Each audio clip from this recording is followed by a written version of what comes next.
from a distance. You know, that song says so much, and it says so much right here and right now for these days and times being at war. From the distance, there is harmony, and it echoes through the land. It's the hope of hopes. It's the love of loves.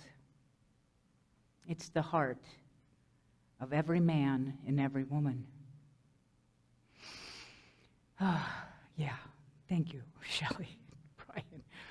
Whew. So, God is watching us. God is watching us. I love that line.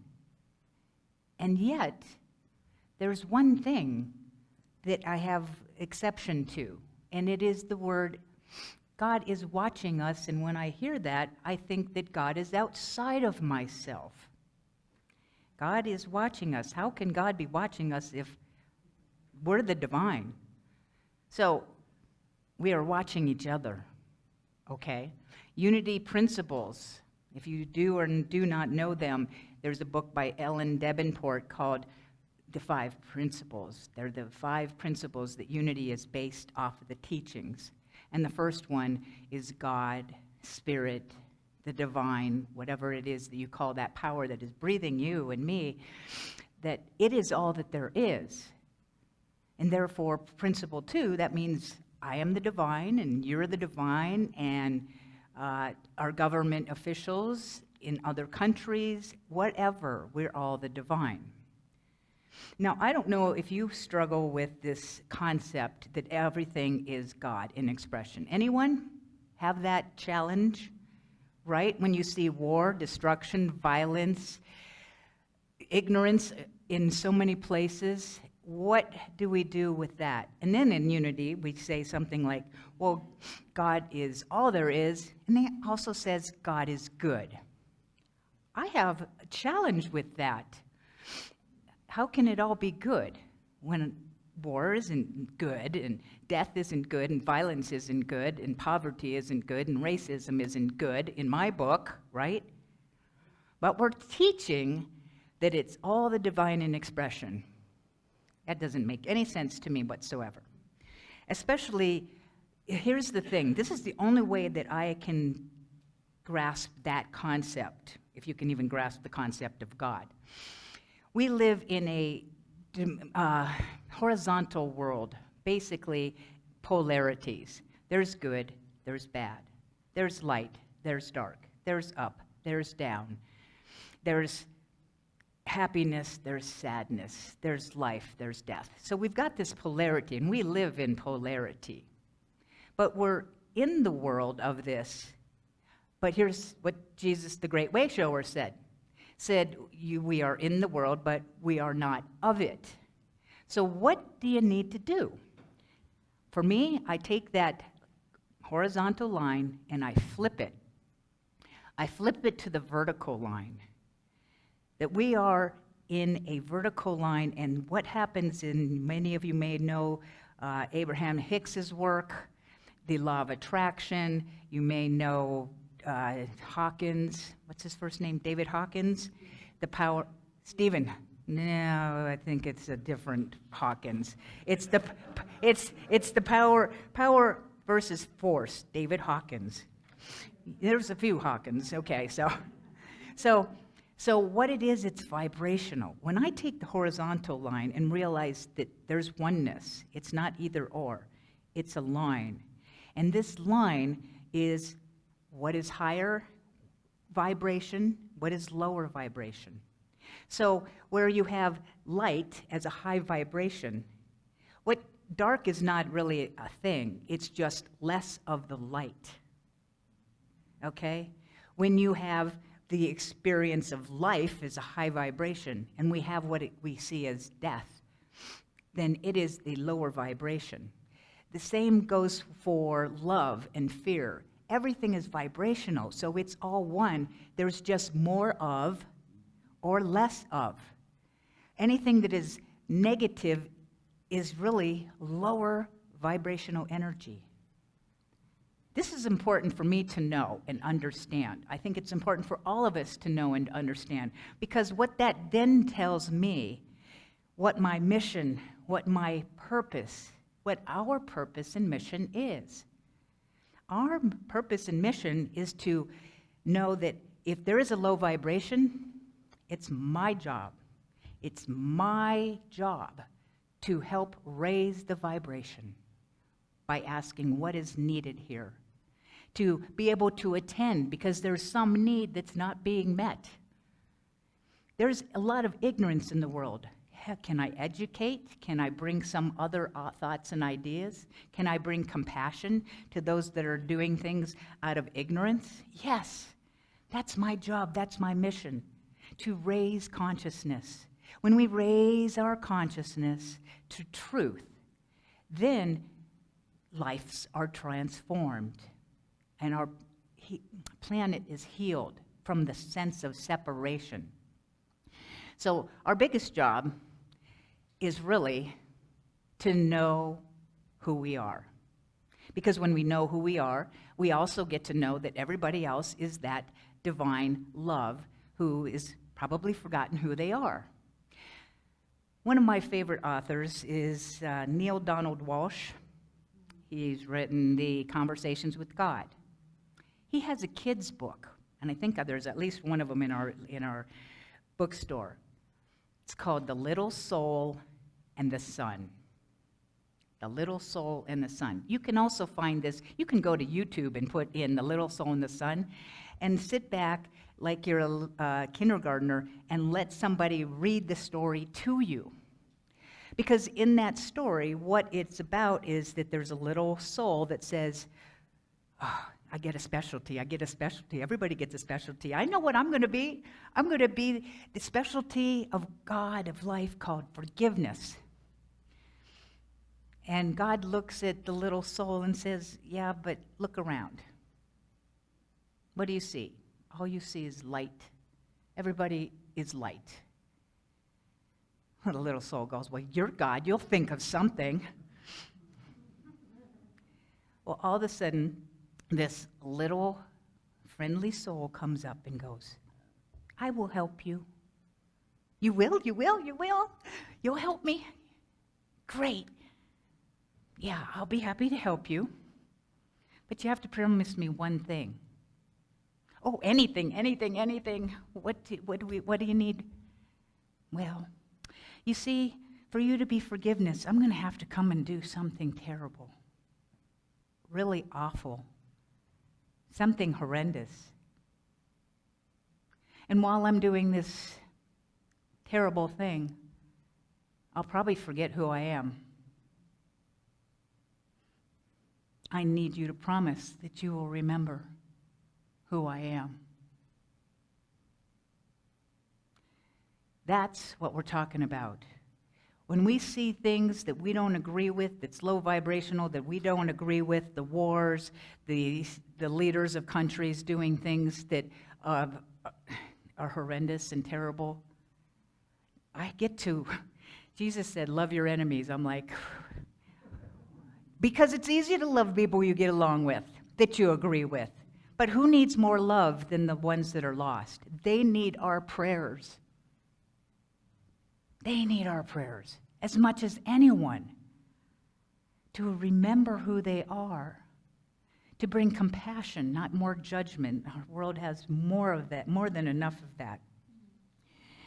So our job is to remember who we are and to believe it and to know that of others. That is our biggest mission. That is our purpose in totality, is to remember who we are. Especially those that are operating off the lowest level. They're in need of our remembering. So as you may know that we've been talking, and there's something called the 12 Powers. You're all probably familiar with the 12 Powers. It was the study by Charles Fillmore, co-founder of Unity. He studied metaphysically all of the disciples. And he said, wow, they all have unique individual abilities. He calls them 12 powers. We have those same 12 powers. They are here for us to do two things: to understand what the power is that we have inherent in ourselves, to understand it and how to use it, and then number 2, to use that power in that constructive way. So you can use any of those powers from ignorance. There's a power of wisdom. Ignorance is the lowest vibration of wisdom. We need to understand. So part of my being here is to teach, to learn and to embody those principles and how to use them so that I can be a higher vibration in the world, in my own life to begin with, and then share that with others. So January, we studied and not just study, to use it, because you can have all the knowledge, but it needs to be applied. January, we applied imagination, because we want to be able to see it and feel it, what we would love our world to be. Now, then we moved to February, which was the power of love. Yes, we all love the love. And how to bring more of that love into our own lives first, and practices I taught.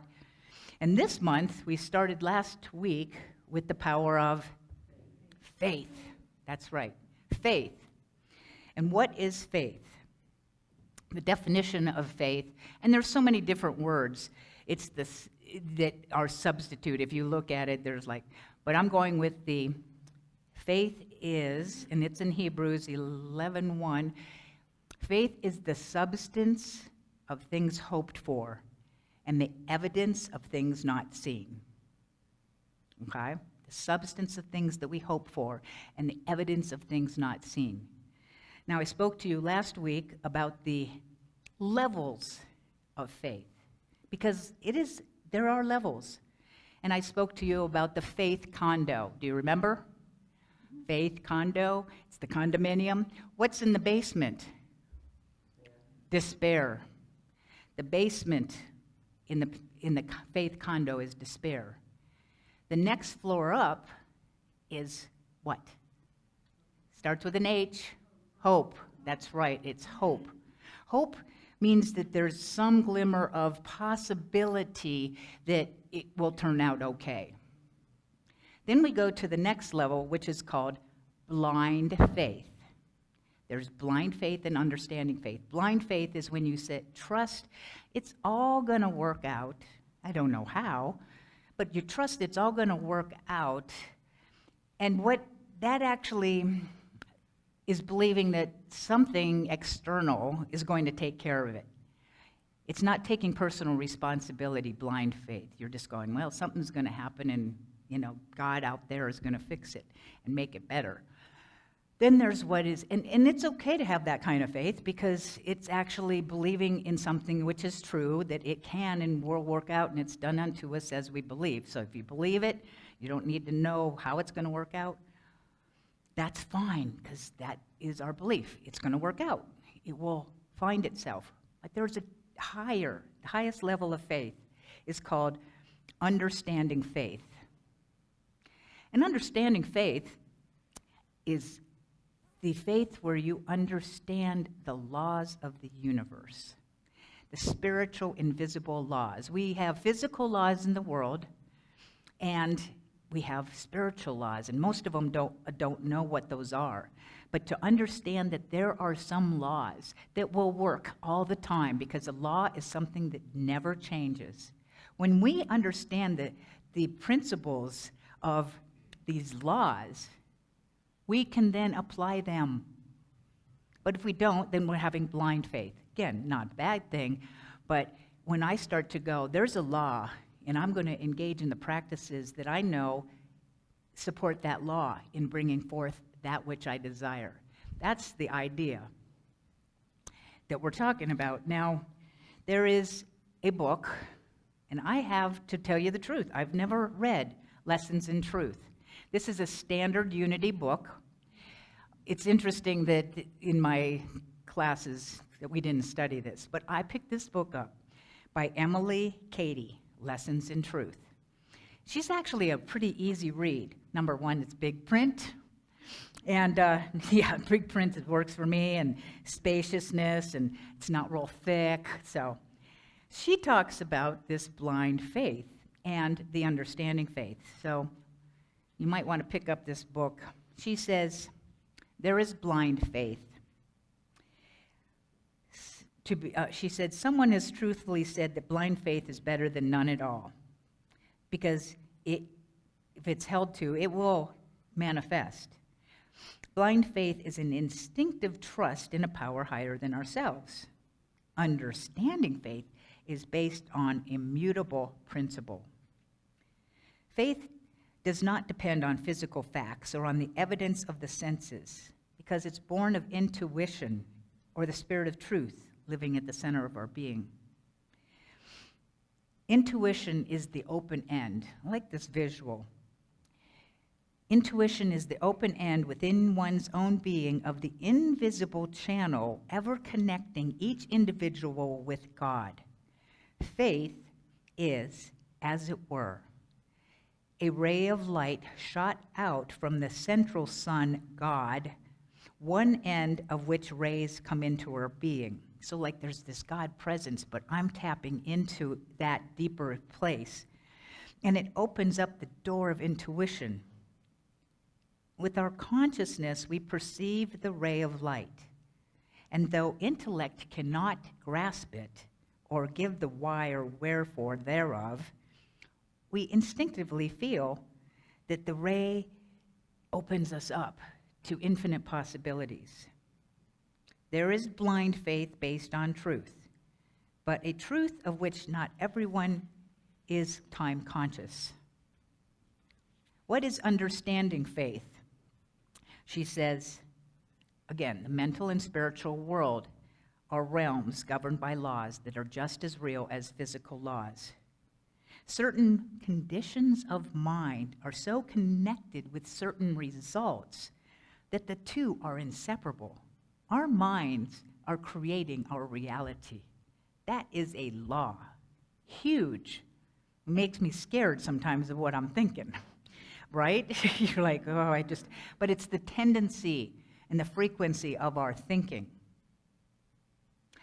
She goes on and says, when we know something of these laws, we can know positively beforehand just what results will follow certain mental states. Here's the laws. God, it's the invisible substance, okay? Invisible substance. Whether you know it or not, there's substance all over in this room, but it's invisible. And everything that's visible comes out of it. It's waiting to come into manifestation. One of the unerring truths in the universe is that there is already provided a lavish abundance for every human want.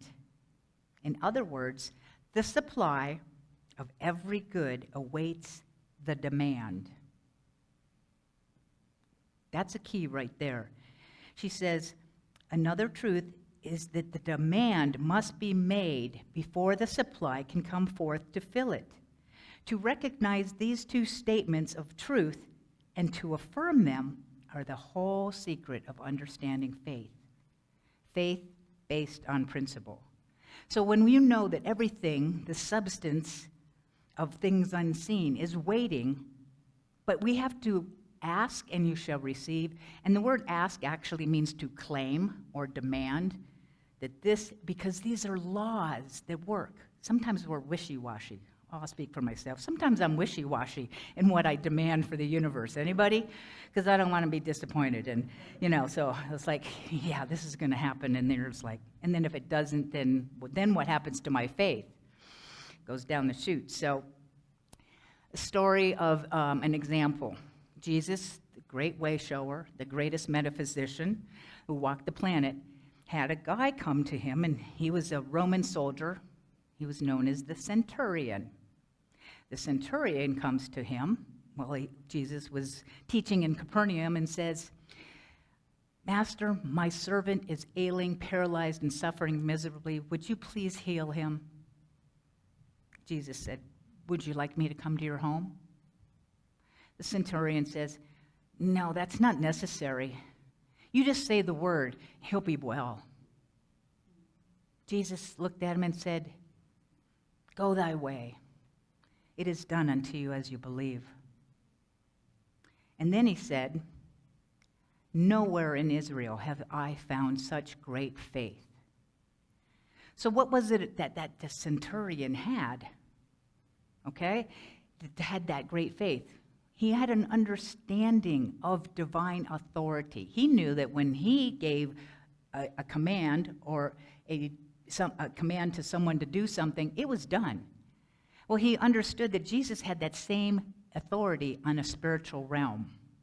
So he trusted. He knew. You just say the word. Now, belief, there's something called, I'm going to give you an acronym, a couple of them. One of them is BAT, B-A-T. How do you build up your faith? With BAT. Belief, acceptance, and trust. Sounds like belief, acceptance, and trust, don't mind. Belief, acceptance, and trust, don't mind. Yes, right? Just bring it, Brian. So, Ernest Holmes, who is I would say, a metaphysical cousin of Charles and Myrtle Fillmore, has a chapter in his Science of Mind text called Vitalizing Faith. He says, in order to have faith, one must have a conviction. And I'm going to speak even deeper about this next week, that all is well. You have to have a conviction. In order to keep faith, we must allow nothing to enter our thought that will weaken this conviction. Faith is built up from BAT, belief, acceptance, and trust. Okay? Let's say it. Belief, acceptance, and trust. Our mind must be steady in the conviction that our life is the divine life and that Spirit is incarnated as us. Affirmations and denials are for the purpose of vitalizing our faith, for remembering who we are and to turn our beliefs, our thoughts into beliefs. So would you like to have the faith of the centurion? Okay, some of you, yes. So some of the ways that you can do that, first of all, pray. And I just spoke of that. And pray means, affirmative prayer is where we're making affirmations of truth, of what we know is the highest truth for ourselves. And denials.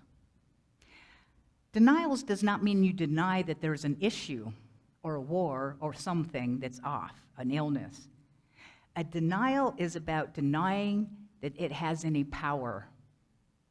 That's huge, that difference. Denial, you're denying that it has any power. Because in truth, there's only one power and presence, the divine. But if I believe something has power, I've given my power away. The book that I would highly recommend, How to Pray Without Talking to God, by Linda Martella Whitsett. We have some in the bookstore.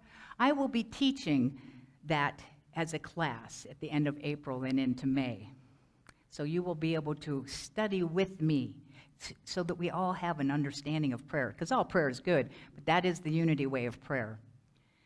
Number 2, way to get that faith is to meditate. Any meditators? Yeah, and that's about stilling the monkey mind. How to be in the stillness, be still and know God. And one of the ways that I do that is just simply breathe in and say, God is. I am. Breathe out. God is in. I am. Breathe out. Simple, just staying in that mantra. You can also put other words in for God. Love is. I am. Peace is. I am. So we're doing affirmative prayer. We're meditating. Music. Anybody like music? Okay. To spiritually feed ourselves, we eat physical food, most of us every day. What are you feeding your mind? Listen to songs, to music that lifts you up. To read books that speak truth and lift you up. You've got to feed your mind. And I'm going to give you, anybody who likes Karen Drucker? Yes? Anyone know Gary Lynn Floyd? Good. A couple of you. You need to know Gary. He's me in a male body. He's just fabulous. Anyway, the second Sunday of the month is called Sacred Singing. Today, that is today. Oh, I know it. I'm going to be there singing. You have to be muted so they can't hear you, but they'll be singing. Gary Lynn Floyd and Karen Drucker. So it's at 7 p.m. tonight. Go to karendrucker.com. On the front page, scroll down, you'll say Sacred Singing.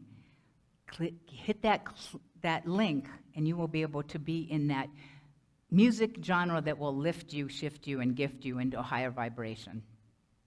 Gary and Karen tonight. So feeding our spirit, it needs it, especially with all the things that you can hear about. You got to feed your spirit. And next, talk to somebody. Sometimes we just need to have someone who listens without judgment.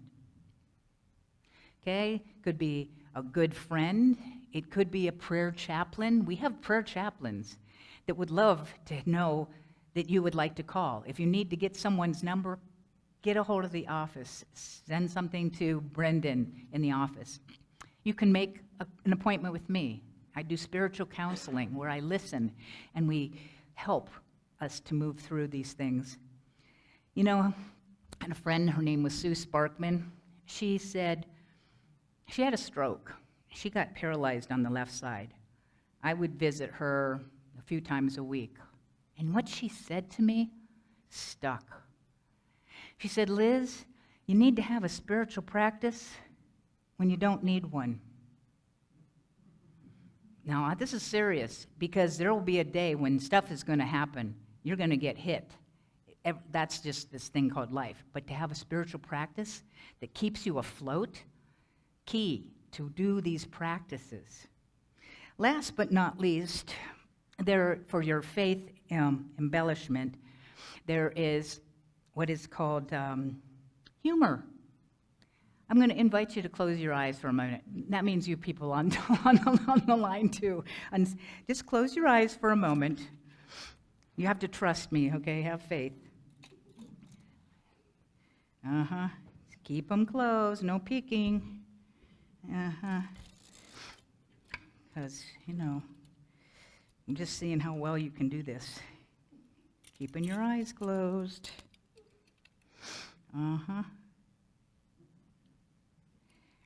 Well, we're getting close here.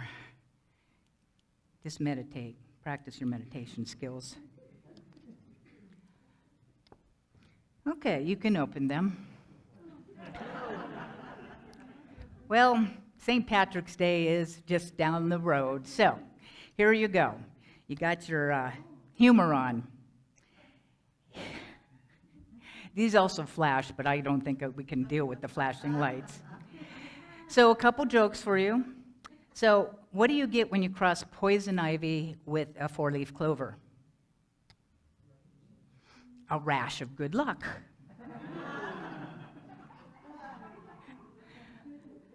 Never iron a four-leaf clover because you don't want to press your luck.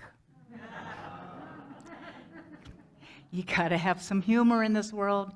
So, how many of you know the story of good old St. Patrick? Anyone? Okay, some of you do.